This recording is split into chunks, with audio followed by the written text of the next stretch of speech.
Hello, in this video I will introduce the for loop. Let's start with the problem we want to solve and then see how the for loop can help us. So imagine I want to print out the numbers from 1 to 10.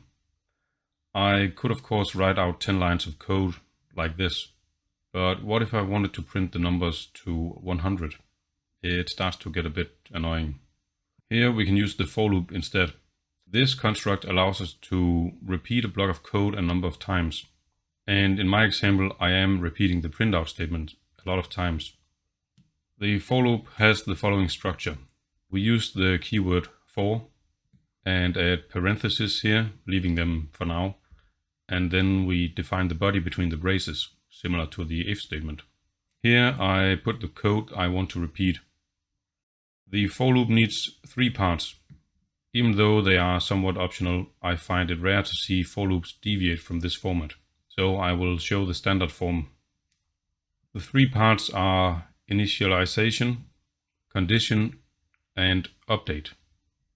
With our concrete example, it could look like this. First, I declare an integer. Here, convention dictates I call it I, but it really is just a variable and I can name it anything.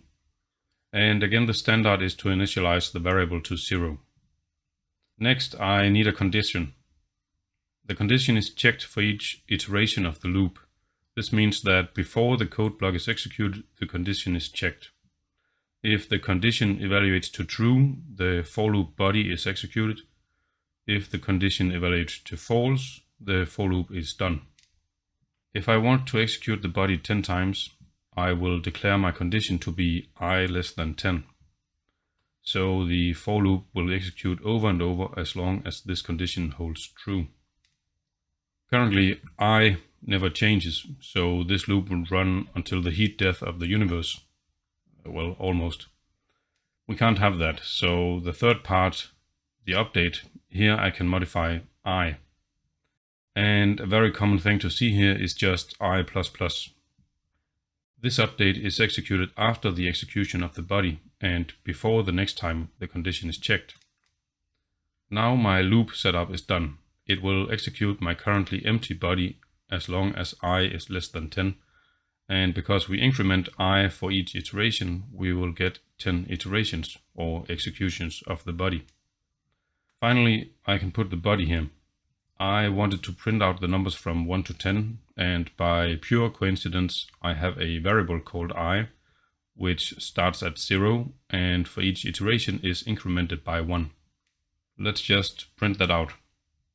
And here the observant viewer might think, well, this starts at 0 and will print the numbers up to 9, not 10. So let me just fix that. Notice I don't modify I here.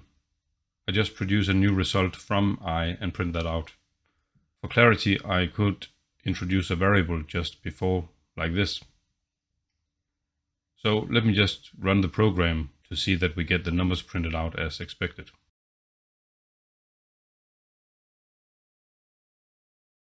Finally, to really drive home the point here, I just want to show the for loop with a diagram. So some code is being executed and reaches a for loop. The first thing which happens is then the initialization part, the assignment of 0 to I. Then before the body is executed, the condition is checked. If true, then the body is executed. And then the update happens, the incrementation of I. And then we go back and start over from here, checking the condition again.